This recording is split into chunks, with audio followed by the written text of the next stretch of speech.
Welcome to Mortar Rock's Quick Cuts. Graveyards. What would horror be without them? From iconic scenes filmed in actual cemeteries to ones just built up for the on-screen action, the cemetery is a staple of horror. Now, some of my fondest childhood memories were actually visiting random cemeteries on the weekend with my family. It was always cool to see the different headstone designs and the oldest plot in each. Your mind would just wonder sometimes to figure out what their life would have been like, and so on. And some of these graveyards were fairly run down and would do any zombie flick justice. Now, I actually grew up in western Pennsylvania, not too far from the famous Evans City Cemetery, where Romero filmed Night of the Living Dead back in 1968. Now, despite living relatively close, my family never really swung by that area, because I was likely taught that as far as the filming went, it actually occurred in Livermore, PA. This is actually one of those misconceptions from where I grew up, no, it wasn't in Livermore, it was out in Evans City.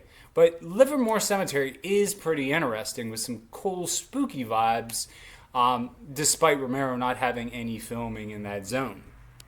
Now, despite cemeteries such as Morningside from the Phantasm movie to the Resurrection Cemetery and Return of the Living Dead being both fake setups, there are a number of actual famous functional graveyards you should check out should you be in their vicinity.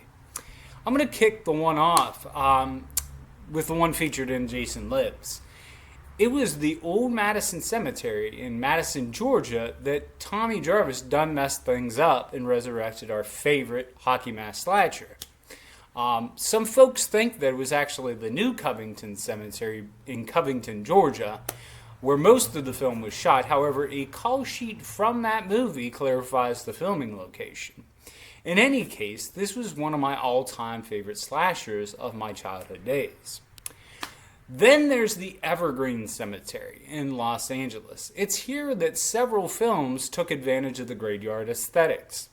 Both Nightmare on Elm Street 1 and 3 utilized their grounds, as well as the 1983 film Mausoleum, where the Ivy Chapel was used as the Cursed Mausoleum.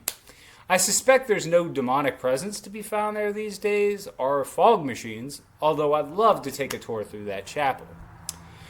One last California cemetery I'll point out is that in Sierra Madre Pioneer Cemetery in Sierra Madre, California. It's here where poor Judith Myers gets her headstone stolen by her little brother in the flick Halloween back in 1978.